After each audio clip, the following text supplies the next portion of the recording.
வணக்கங்கம்மா வணக்கங்கம்மா. அம்மா உங்கள் பேருமா? உமாதேவி. உமாதேவிம்மா, உங்களுக்கு என்ன பிரச்சனைகள் இருந்ததுமா? பித்தப்பையில் கல் இருந்தது. இது எப்படிம்மா கண்டுபிடிச்சிங்க? வயிறு ரொம்ப வலியாக இருந்ததுங்க, சாப்பிட முடியல, வாமிட் வர வந்துகிட்டே இருந்தது. அப்புறம் அதனால் அம்மாட்ட வந்து ட்ரீட்மெண்ட் பண்ணி. இதுக்கு முன்னாடி இந்த வாமிட் வர்ற மாதிரி இருந்தது, பித்தப்பையில் கல்லை கண்டுபிடிச்சின்னு சொன்னீங்களா? அதுக்கு முன்னாடி கண்டுபிடிச்ச பின்னாடி ஏதாவது நீங்கள் சிகிச்சை எடுத்துனீங்களா? போய் பார்த்தேங்க ஹாஸ்பிட்டல். அங்கே என்ன சொன்னாங்கம்மா?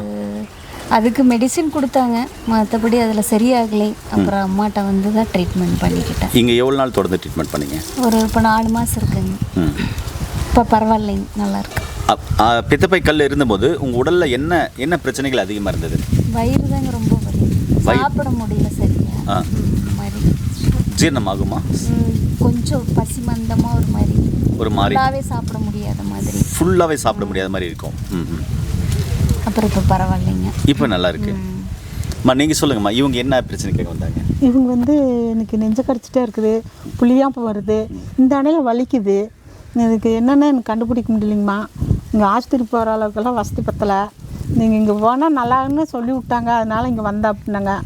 அது பார்த்தேன், புளிச்சு அப்படின்ட்டு ஒரு சாறு ஒன்று கொடுத்தேன். அந்த சாறு கொடுத்தா வாந்தி வரும்.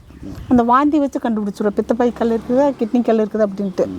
அப்புறம் அது வந்து ஒரு மாதிரியா நரன்னு ஒரு பசுமையாக வந்துச்சுங்க. கல் இருக்குங்கம்மா உட்காருங்க அப்படின்னு சொல்லிட்டேன். அப்புறம் ஒரு 7 நாளைக்கு 2 நாள்லேயே வலி குறைஞ்சிருச்சு. 7 நாளில் சரியாயிருங்கம்மா அப்படின்னு சொல்லிவிட்டேன்.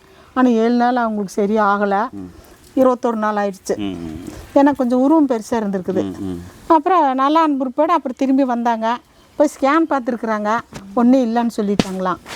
அப்புறம் அவங்க பையன் வந்து சொன்னார், அம்மாவுக்கு இந்த மாதிரி பித்தப்பையில் கல் இருந்து சொன்னாங்க. டாக்டர் ஆப்ரேஷன் பண்ணோன்னு சொல்லிட்டு இருந்தாங்க, ஆனால் அம்மா ஆப்ரேஷன் பண்ண போகல, பயந்துக்கிட்டாங்க அப்படின்னாங்க.